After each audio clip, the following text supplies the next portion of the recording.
Hello, this is Jamie Lindow, and we're going to be talking about wider doors, taller doors that people are using for boat and RV type of units. This door behind me is a 977 door. We're going to be watching one being installed. And this door can be like 11 or 12 feet wide by 14 foot tall.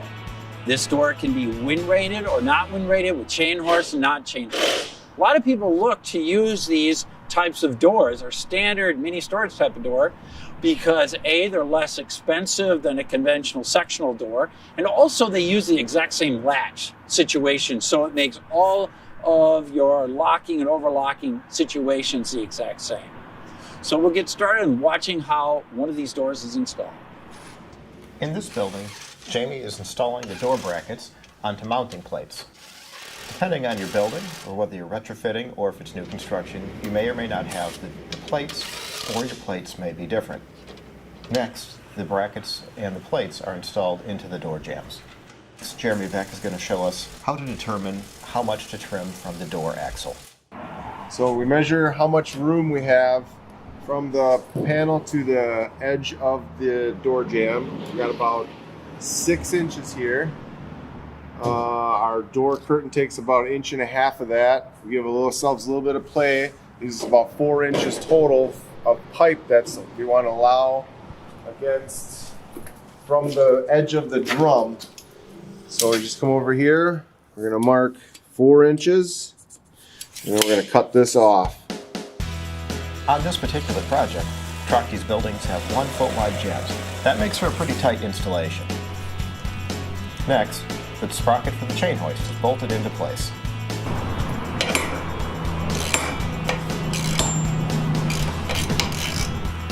The chain hoist connects to a gear reduction unit, set either to the side or below the door. In this case, you're seeing the chain reduction unit which attaches to the axle.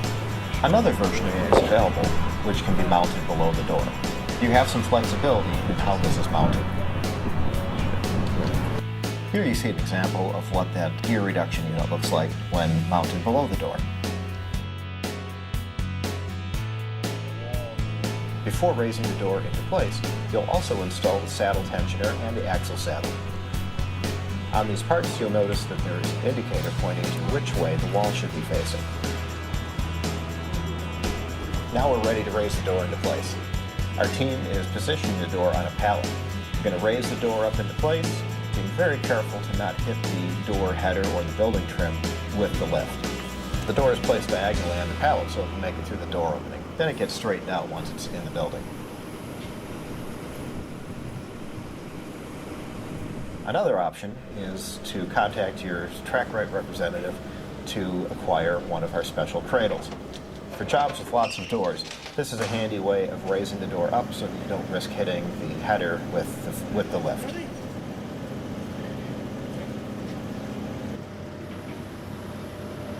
As the door is raised into place, you'll need one person on each side with a tall ladder to position the door onto the brackets.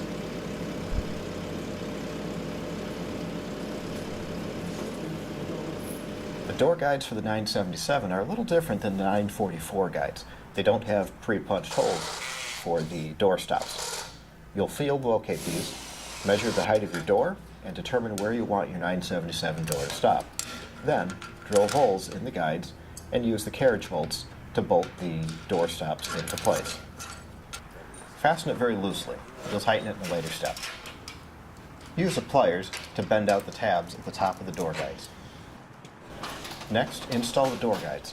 Fasten it starting at the top, and then we're going to bring the door down before we complete the fastening process. Before running the door down the guides, it will be rolled backwards to add tension to the spring. Consult your installation manual for the correct number of turns for your particular door size.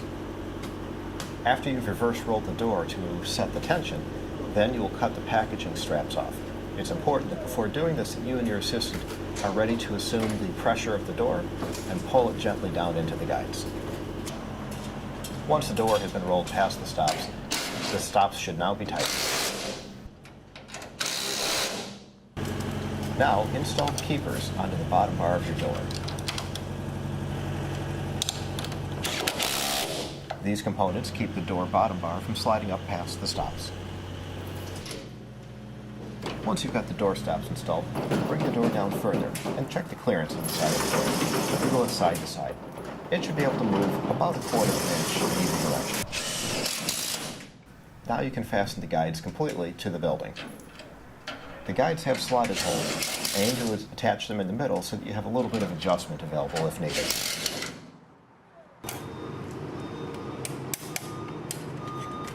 For all doors that include the chain hoist, it's recommended to also install the tensioner at the bottom. This keeps some tension on the hand chain. The reason we do this is because without this tensioner, it's possible for the chain to jump a cog at the top. That causes the door to jam. This tensioner can be attached either to the floor or to the building, on the wall or next to the guide. You've got some flexibility in how you install this. Here you're seeing Jamie removing the bracket and reinstalling it so that it can install to the wall. You can adjust the length of your hand chain by using the pliers to bend any length and remove as much of it as needed and then reassemble it.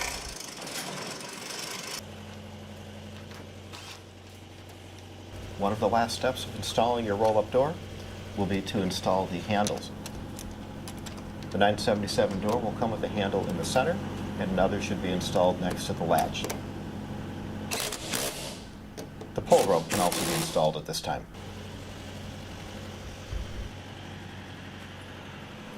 So a properly tensioned door, you want to be able to basically lift up about chest height. And with one push, you can get it all the way close to the top. You don't want it banging or slamming into the top stop. That's definitely not good. Coming down should be nice, smooth. It's about here. One hand, pull, push down. That's how it works. So we're on the ground now. I just kind of wanted to walk over the tension adjustment system that is installed on the door prior to it going up. And once the door is up and installed, you are able to adjust the tension on these doors. So what you'll need for this is a pipe wrench. I think it's about 18 inches. Something this size or bigger is recommended because you will be holding a lot of tension on the springs. And a 3/8 wrench. This will use to loosen and tighten the set screws that actually hold the tension after you get it set to where you want to.